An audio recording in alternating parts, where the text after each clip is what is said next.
We hope you enjoyed the trip. We know you like bananas. Bernays had manipulated the American people, but he had done so because he, like many others at the time, believed that the interests of business and the interests of America were indivisible, especially when faced with the threat of communism. But Bernays was convinced that to explain this rationally to the American people was impossible, because they were not rational. Instead, one had to touch on their inner fears and manipulate them in the interests of a higher truth. He called it the engineering of consent. He was doing it for the American way of life, and to which he was devoted, sincerely devoted, and yet he felt the people were really pretty stupid. And that's the paradox. If you don't leave it up to the people themselves, but force them to choose what you want them to choose, however subtly, then it's not democracy anymore. It's something else. It's being told what to do. It's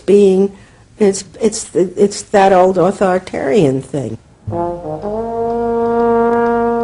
But the idea that it was necessary to manipulate the inner feelings of the American population in the interests of fighting the Cold War now began to take root in Washington. Above all, in the CIA, who were going to take it much further. They were concerned that the Soviets were experimenting with psychological methods to actually alter the memories and feelings of people, the aim being to produce more controllable citizens. It was known as brainwashing. Psychologists in the CIA were convinced that this really might be possible, and that they should try to do it themselves. The image of the human being that was being built up at that particular time was that there was a great deal of vulnerability in every human being, and that vulnerability could be manipulated to program somebody to be something that I wanted them to be, and they didn't want to be. That you could manipulate people in such a way that they could be automatons, if you will, for whatever your own purposes were.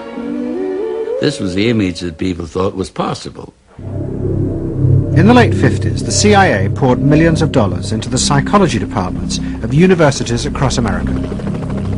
They were secretly funding experiments on how to alter and control the inner drives of human beings. The most notorious of these experiments was run by the head of the American Psychiatric Association, Dr. Ewan Cameron. Like many psychiatrists at that time, Cameron was convinced that inside human beings were dangerous forces which threatened society. But he believed that it was possible not just to control these forces, but actually remove them. He thought that psychiatry should not just concentrate on sick people, mentally ill, but should actually go into government, that politicians should listen to psychiatrists. Psychiatrists should be in every parliament and should direct and monitor political activities, because they knew in a rational, scientific way what was good for people.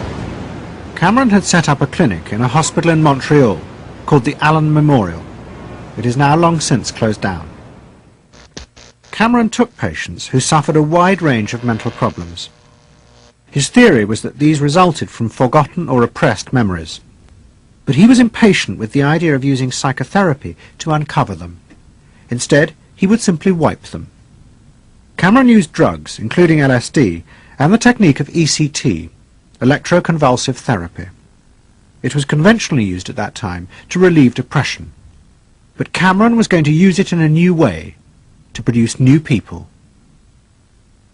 He was really using it to try and change the fundamental function of the individual, to alter their past memories, their past ways of behaving, and as I think he said at one point, it is to just sort of erase everything from their past so that you then had a slate in which you could record new ways of behavior.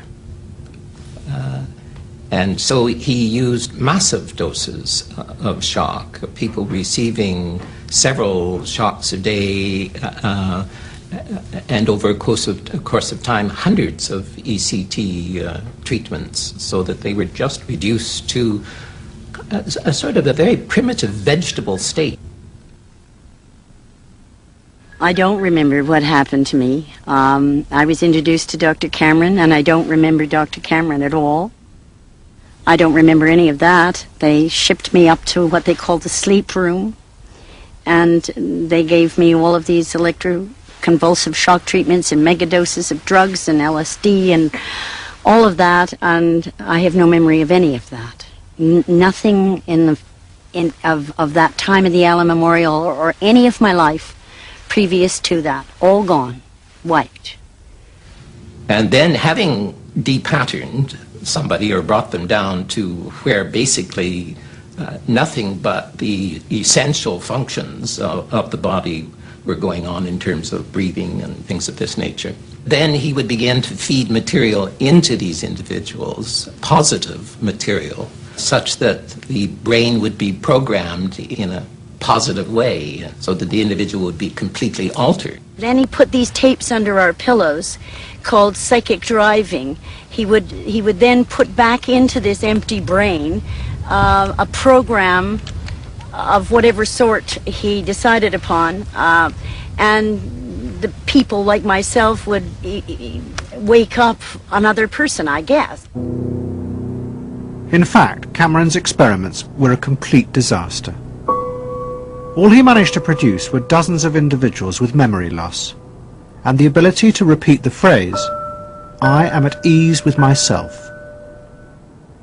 And it was not an isolated case. Almost all the experiments the CIA funded were equally unsuccessful. Despite their ambitions, American psychologists were beginning to find out how difficult it was to understand and control the inner workings of the human mind. We had been really chasing a phantom, if you will, an illusion, that the human mind was more capable of manipulation from the outside by outside factors than it is. We found out that the human being is an extremely complex thing. There were no simple solutions. But you've just got to bear in mind that these were very strange times. The psychoanalysts had come to power in America because of their theory that they knew how to control the dangerous forces inside human beings. But now the psychoanalysts were about to face a high-profile failure that would lead people to begin questioning the very basis of their ideas. It began in Hollywood. The film industry had become fascinated by psychoanalysis, and Anna Freud was a powerful influence on dozens of analysts in Los Angeles.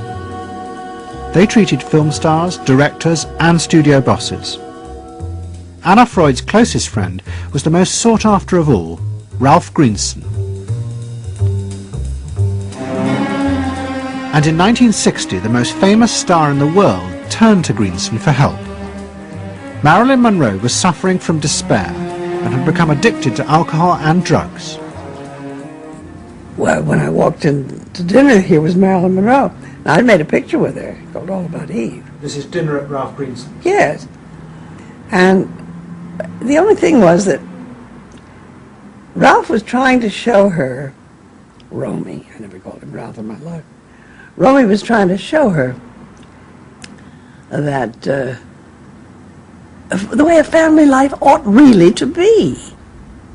So we were walking the dog after us. I said, "What the hell are you doing here?" I said, "You never asked me to dinner." And he said, "You weren't that sick." And I said, "Oh, no." He said, "The point is just this child has no frame of reference. In other words, she doesn't know what the goal is." What Greenson did was follow Anna Freud's theory.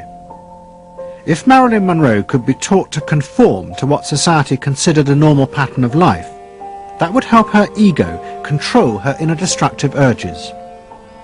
But Greenson pushed it to an extreme. He persuaded Monroe to move into a house nearby that was decorated like his own. He then took her into his own family life,